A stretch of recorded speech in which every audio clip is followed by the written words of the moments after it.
Now, the brand ambassadors of V Awards 2013 was announced today. The press conference to announce the brand ambassadors of V Awards 2013, shining a light on those who serve in silence, was held in Colombo today. V Awards is a joint initiative by News First and UN volunteers. There is a huge amount of numerous amount of people who don't get that recognition and still tend to go ahead and do their good for the society. So I think it's important that we recognize them and for News First to be part of that, and the government and the UN and so many other volunteers here. I have been a part of many myriad UN initiatives where volunteerism has been an integral part, but the V Awards have stood out. Because, you know, in Sri Lanka, as was said before, we have a heritage of volunteerism. So I want to guarantee my support for the V Awards, not just for now, but also for years to come. I hope that the stories that are told through the V Awards, the people that we see, will inspire all of us, not just to appreciate and recognize, but to actually do some hard work and put our time and labor in to help people that sometimes we may not see more than once, but definitely we will hear about and see in the future. Volunteering has no boundaries. We sincerely hope that V Awards and the inspiring stories that will emerge will illuminate the world and inspire many more to recognize just how much volunteering matters. There are many people out there in Sri Lanka who are dedicating their time for social causes, for spreading the message of peace and harmony, for selflessly helping those in need, all on a voluntary basis. We do need to recognize them.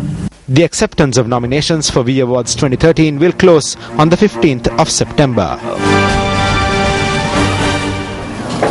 Well, today marks the 147th Police Day. And a ceremony was held today under the auspices of the Secretary to the Ministry of Law, Nanda Malavarachi.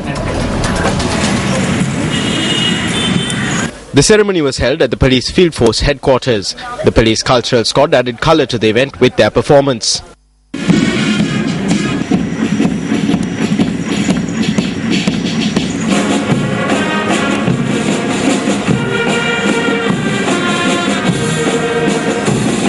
ඉදිරි කාලයේදී මා police දෙපාර්තමේන්තුවේ ක්‍රියාකාරකම් සම්බන්ධව තියුණු අධ්‍යයනයක් කොට I am bound to closely study the activity of the police department and work towards its betterment. At the same time, I promise today that I will provide instant solutions to the problems facing the police department today after closely studying these problems. I believe that the police department can be transformed into a respectable service that will win the praise of the people. Police දෙපාර්තමේන්තුව මහජන ප්‍රසාදයට ලක්වන ගෞරවනීය සේවාවක් බවට පත් කිරීමට හැකි බව මාගේ විශ්වාසයයි. Inspire, invent, impact. Join the thought leaders at the News First Echelon Sri Lanka Innovation Summit. Coming soon. Well, you're watching Primetime News at 9. Up next is Action TV.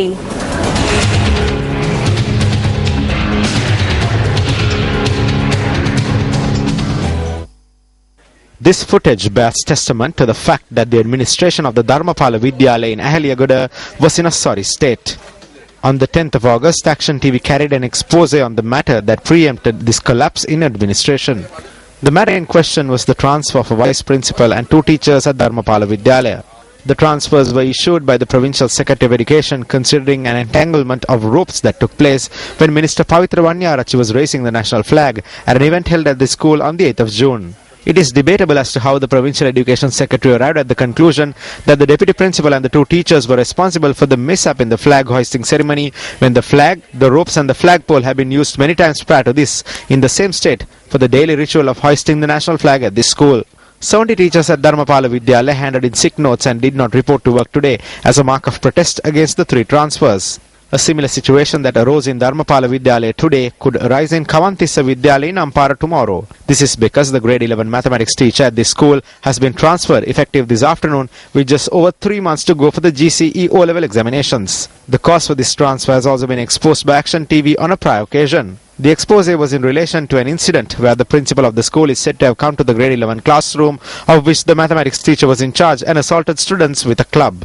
Although a number of students who were assaulted arrived at the police station the same evening to lodge a complaint, their complaint was not accepted. The teacher who has been transferred effective today is an eyewitness to this assault. The Ampara Zonal Education Director too failed to accept the complaint submitted by parents who said that some of their children who had done no wrong were injured in the assault. The Zonal Education Director has cited repeated statements from the teacher to the effect that an assault that did take place as the basis for the teacher's transfer. If making statements regarding something you were an eyewitness to is a crime, then wouldn't teachers be compelled to live out their lives deaf, dumb and blind? When the person hoisting the flag is somewhat accountable for a flaw that occurred in the process of hoisting the flag, is it in any way justifiable to endorse punishment for persons who are in no way connected to the incident? Minister of Education in the Sabaragamu and Eastern Provinces, this is over to you.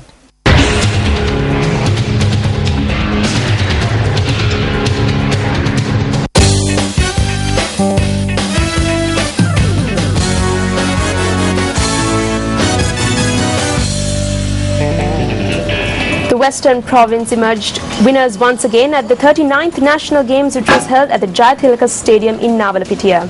Now the trophy for the most talented male athlete was clinched by the Southern Province athlete Manjula Kumara for his high jump event, and Chandrika Subhashini of the Northwestern Province clinched the award for the most talented female athlete.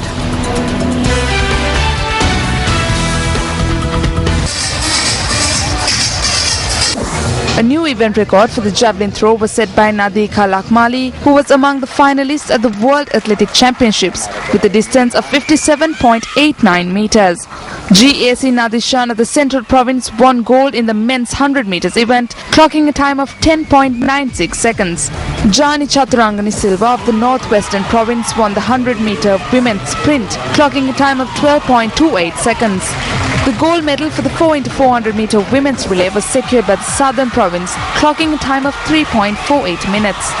Meanwhile, the men's 4x400-meter relay was won by the Central Province. The 39th National Games concluded today with 2 new Sri Lankan records and 3 meet records. Meanwhile, the Western Province clinched the gold medal in the men's volleyball game after being granted a walkover over the Sabaragamu team at the finals. The Sabaragamu Province athletes showed discontent while the awards were being distributed to the Western Province athletes. The Minister of Sports Mahindananda Alutkamage noted that the 40th National Games will take place in the Northern Province. R.A. Anuma of the Eastern Province, who set a new Sri Lankan record at the pole vault event, and DMIK Disanaika of the Northwestern Province, who secured gold in his weightlifting event, were presented with a car each.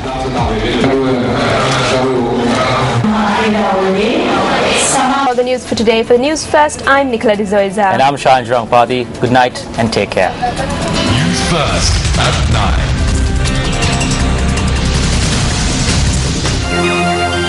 Hotline 0